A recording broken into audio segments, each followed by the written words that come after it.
नमस्कार मित्रों, आज हम फिर से बीएससी फर्स्ट मैथ्स निर्देशांक ज्यामिति हमारी बुक चल रही है मित्रों, और चैप्टर फर्स्ट व्यापक द्विघात समीकरण और सांकों का अनुरेखण। तो देखिए मित्रों, इसी कड़ी में आज हम आगे बढ़ते हुए सांकों का जो अनुरेखण या शंकु परिच्छेद है उस पर हम चर्चा करने वाले हैं।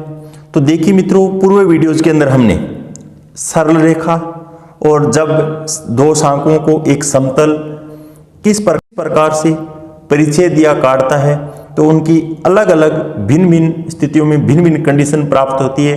तो देखिए मित्रों, आज हम कुछ सामान्य जानकारियां हैं वो पढ़ने वाले हैं इनके बारे में। जब समतल शंकु के शीर्ष V से गुजरता है, पहली कंडीशन ली है मित्रों मैंने यहाँ पर, जब दोनों शंकुओं को एक समतल है वो शीर्ष V से गुजरता है या काटता है, और जब मेरे पास थीटा का मान 90 डिग्री है, थीटा का मान कितना है मित्रों 90 डिग्री है, और तब एक बिंदु या एक बिंदु वृत्त का निर्माण होता है मित्रों। तो देखिए मित्रों, इसका प्रायोगिक तौर पर हमने पूर्व वीडियोज के अंदर अध्ययन कर लिया है। अगर आपने पूर्व वीडियोज नहीं देखा है मित्रों तो आप पूर्व वीडियोज को देखिए। और मैं आपको ये भी बता देता हूं मित्रों कि इस निर्देशांक ज्यामिति बुक के अंदर मैं जो टॉपिक करवा रहा हूं वो कहीं ना कहीं प्रत्यक्ष और अप्रत्यक्ष रूप से उपयोग में होने वाले हैं, तभी मैं करवा रहा हूं मित्रों।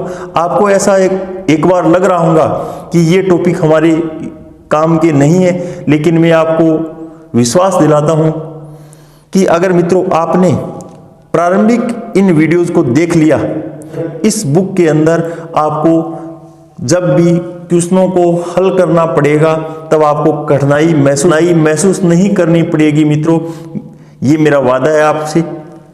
अब आपको देखिए मित्रों, वृत्त का समीकरण तो आपको सभी को ध्यान में रहता है। क्या, जब मानक रूप का जिक्र किया जाए तो x square plus y square बराबर a स्क्वायर, जब त्रिज्या a हो।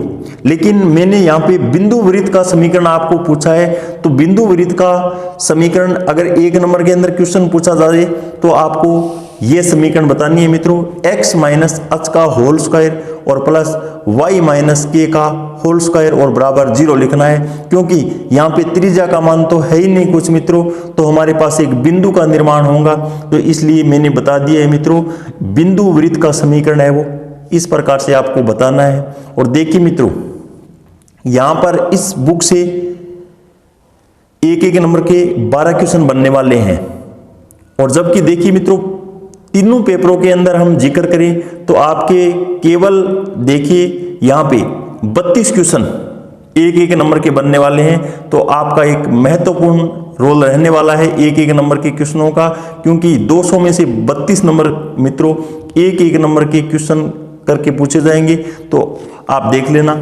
उसके बाद में देखिए मित्रों, जब हमारे पास थीटा का मान एल्फा है, थीटा का मान कितना है मित्रों एल्फा है, तो हमने देखा था पूर्व वीडियोज के अंदर एक सरल रेखा का निर्माण होगा। किसका निर्माण होगा मित्रों, एक सरल रेखा का निर्माण होगा। और सरल रेखा के बारे में जो सामान्य जानकारियां थी उसका अध्ययन हमने पूर्व वीडियोज के अंदर कर लिया है मित्रों। लेकिन इसी कड़ी के अंदर हम सामान्य सरल रेखा पे कुछ जो टॉपिक रह गए हैं उनका आज हम जिक्र कर लेते हैं मित्रों। तो देखिए, हमारे पास एक बिंदु दिया गया है x1 और y1 की रेखा और एक रेखा का समीकरण दिया गया है, इससे लंब दूरी। और देखिए मित्रों, यहाँ पे बिंदु A है और ये हमारी एक सरल रेखा है, इसका समीकरण यहाँ पे है। तो यहाँ पर अगर हमें A से लेकर O तक अगर दूरी पूछी है, लंब दूरी, तो मित्रों उसका सूत्र आपको ये बताना होगा। और ये एक इंपॉर्टेंट फॉर्मूला है मित्रों, ये जब हम व्यापक द्विघात समीकरण निकालेंगे सांकों की तब भी यूज में आने वाला है, तो आप इसको याद रखना मित्रों।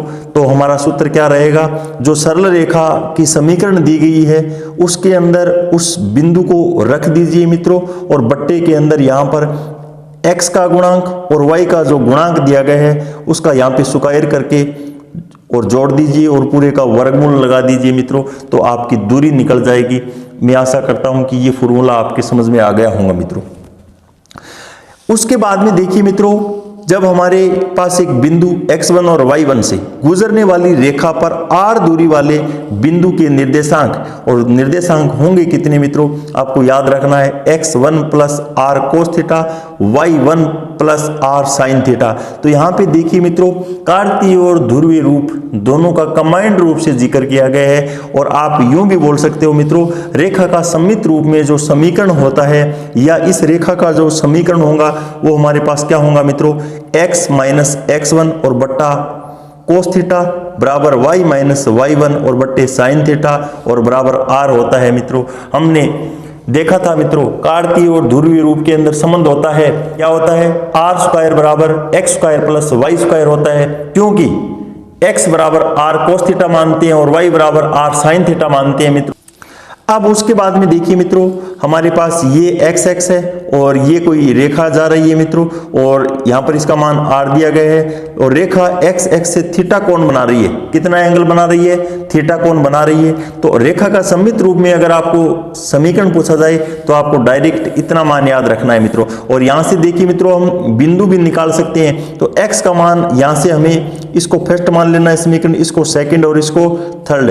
तो एक बार फर्स्ट को थर्ड के बराबर कर देना मित्रों, तो यहाँ से हमारा मान x बराबर है वो क्या आ जाएगा मित्रों, x1 और प्लस आर कोस थीटा निकल जाएगा, जबकि यहाँ से y का मान है वो मित्रों हमारा आर साइन थीटा और प्लस y1 निकल जाएगा। तो इस तरीके से इनके इस रेखा के जो बिंदु आएंगे उनको हम निकाल सकते हैं, अगर सममित रेखा का समीकरण हमें याद है मित्रों यहाँ पर इस तरीके से।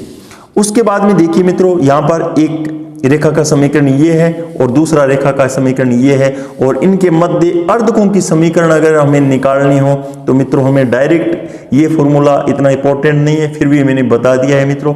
यहाँ पर हमें क्या करना होगा, पहली सरल रेखा लिख देनी होगी, यहाँ पे दूसरी सरल रेखा लिख देनी होगी, और आगे यहाँ पे प्लस माइनस का चिन्ह लगा देना होगा, और यहाँ पर इसका क्या करना है, जो x का गुणांक है और y का गुणांक है, इनके गुणांकों को देखिए मित्रों स्क्वायर करके और जोड़ने के बाद में इनका वर्गमूल का चिन्ह लगा देना है। तो इस तरीके से अर्धकों की समीकरण निकल जाएगी, और इनको हल करने की भी एक क्रियाविधि होती है मित्रों, लेकिन मैं उसका जिक्र यहाँ पर नहीं करने वाला हूं। उसके बाद में देखिए मित्रों, एक बिंदु दिया गया है हमें x1 और y1 से रेखा, और एक रेखा दी गई है मित्रों, पर डाले गए लंब के पाद के निर्देशांक और h और k हो तो हमें समीकरण किस प्रकार से याद रखनी होंगी। देखिए मित्रों, ये आपके इस बुक के अंदर यूजफुल हो सकता है मित्रों फॉर्मूला। डायरेक्ट अगर आप किसी भी क्वेश्चन के अंदर इस तरीके से अप्लाइड करते हो तो आप इसका मान निकाल सकते हो इस इक्वेशन की सहायता से। वो किस प्रकार से, देखिए मित्रों, आपके पास एक बिंदु यहाँ पे दिया गया है a मान लीजिए, और उसके निर्देशांक x1 और y1 है, और ये हमारी एक सरल रेखा है, और यहाँ पर सरल रेखा पे बिंदु है वो क्या है, लंबवत है मित्रों, और इसके पाद के जो निर्देशांक है वो मैंने h और k माने हैं मित्रों, और इसके मानने के बाद में जो समीकरण या इक्वेशन बनेगा वो क्या होगा मित्रों, h में से x1 को घटा देंगे और यहाँ पे k में से y1 को घटा देंगे। तो यहाँ से देखिए मित्रों, बट्टे के अंदर यहाँ पे a लिखना होगा, यहाँ पे b लिखना होगा, और यहाँ पर देखिए मित्रों, जो हमने लंबवत दूरी वाला सूत्र लगाया था और उसके अंदर और इसके अंदर फर्क क्या है, यहाँ पे अंडरूट के अंदर मान नहीं लिखा जाएगा और वहां पर अंडरूट के अंदर मान लिखा जाता है मित्रों। फर्क इस बात का है यहाँ पे, तो आप इस फॉर्मूले को डायरेक्ट है वो याद रख सकते हो। तो यहाँ से देखिए मित्रों, उसके बाद में एक बिंदु x1 और y1 का रेखा ax plus by plus c बराबर 0 के सापेक्ष प्रतिबिंब x2 और y2 हो तो उसका समीकरण क्या बनने वाला है। तो देखिए मित्रों, हमने क्या है, यहाँ पर a बिंदु है वो पहले o बिंदु तक आता है, और उसके बाद में a का जो प्रतिबिंब है वो यहाँ पर इस तरीके से नीचे बना दिया है मैंने मित्रों डैश डैश लाइन से। तो a डैश आपका ये हो गया, और यहाँ पे देखिए मित्रों, इसके जो निर्देशांक है वो x2 और y2 है। तो हमारी समीकरण क्या बनने वाली है, यहाँ पर तो देखिए मित्रों, पूर्व के अंदर हमने यहाँ पे h में से और k में से घटाए थे मान, यहाँ पर हमें क्या करना होगा मित्रों, केवल x2 में से घटा देंगे और y2 में से मान को घटा देंगे। तो x2 में से x1 को घटा देंगे और y2 में से y1 को घटा देंगे। यहाँ पर वही a लिखना है और यहाँ पर b लिखना है मित्रों, यहाँ पर कोई फर्क नहीं होने वाला है, लेकिन यहाँ पे फर्क हो जाएगा मित्रों।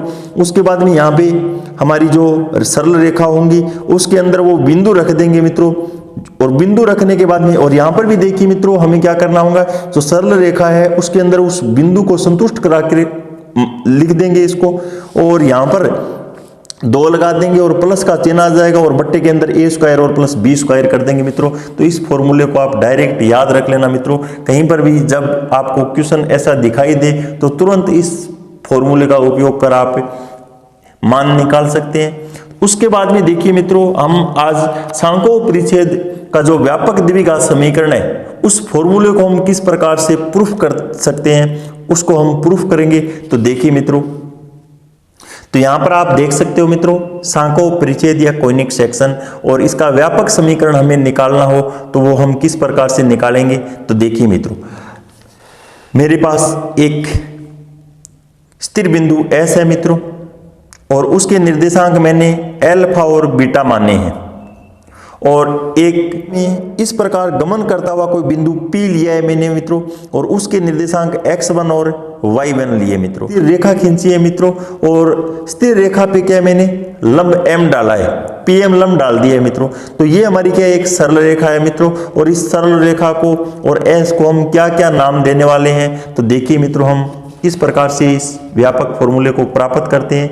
यदि कोई बिंदु समतल में इस प्रकार गमन करता है, समतल में मेरे पास कोई एक बिंदु है वो गमन कर रहा है मित्रों, और उसकी एक स्थिर बिंदु S से दूरी तथा एक स्थिर रेखा से दूरी का अनुपात अचर रहता है।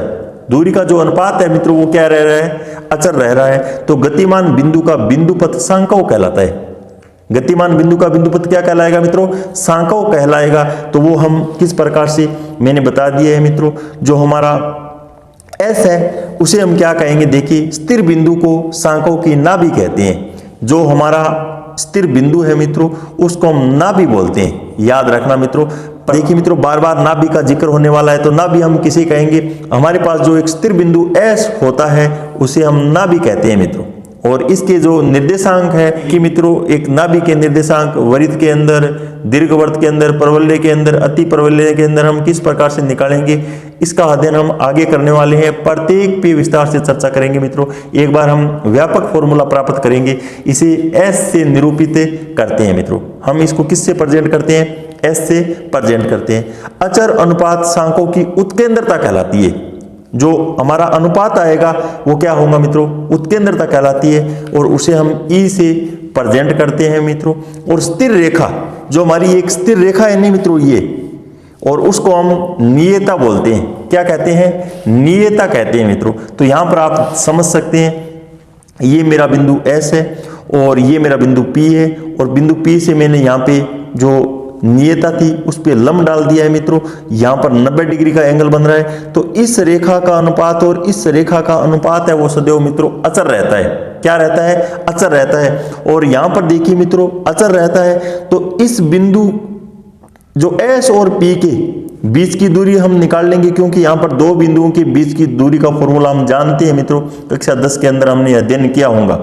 उसके बाद में यहाँ से यहाँ तक की दूरी निकाल लेंगे, और यहाँ से यहाँ तक की दूरी निकालने के लिए मैंने बताया था फॉर्मूला क्या, सरल रेखा के अंदर इस बिंदु को संतुष्ट करवा के और बट्टे के अंदर अंडर के अंदर a स्क्वायर और प्लस b स्क्वायर लिख देंगे मित्रों। तो इस प्रकार हम किस प्रकार से इसको सिद्ध कर सकते हैं। देखिए मित्रों, SP और बट्टा PM, SP बट्टा PM का मतलब SP बट्टा PM, और इसका अनुपात है वो एक अचर रहता है, और अचर को मान मैंने कितना दिया है मित्रों, E बोल दिया है, और E यहाँ पे क्या है, उत्केंद्रता है। तो SP बराबर EM हो जाएगा मित्रों। और जब हम SP मतलब 2 बिंदुओं के बीच की दूरी का फॉर्मूला यहाँ पर लगा देंगे, तो x1 में से अल्फा को घटा में से बीटा को घटाकर इसका होल स्क्वायर कर देंगे, E का E लिख देंगे।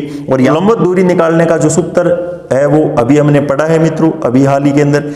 जब आप इसको सरलीकरण करते हो तो हमारे पास व्यापक द्विघात समीकरण प्राप्त हो जाती है।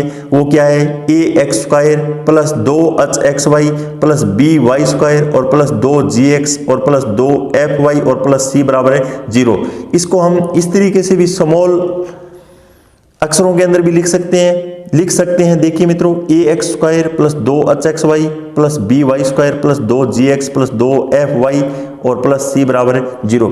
ये व्यापक द्विघात समीकरण है मित्रों, और इस व्यापक द्विघात समीकरण की सहायता से ही हम इसके अंदर कुछ मान परिवर्तित करने वाले हैं, या हम इसके अंदर विवेचक या डेल का मान निकालकर मित्रों, और यहाँ पर स्क्वायर बराबर ए बी का मान निकालकर अलग अलग कंडीशनों के अंदर हम एक बिंदु का निर्माण कर सकते हैं, एक सरल रेखा का निर्माण कर सकते हैं, एक परवलय का निर्माण कर सकते हैं, एक दीर्घवृत्त का निर्माण कर सकते हैं। तो कौन कौन सी कंडीशन वो होंगी मित्रों, उन सभी कंडीशनों का हम अगले वीडियोस के अंदर अध्ययन करेंगे। और साथ में देखिए मित्रों, हमारी जो महत्वपूर्ण टॉपिक है इसके अंदर यहाँ पे नाभि, नियता, वर्टेक्स, नाभिलंब, इन सभी बातों पे भी हम विस्तार से चर्चा करने वाले हैं। तो धन्यवाद मित्रों, जय हिंद, जय भारत।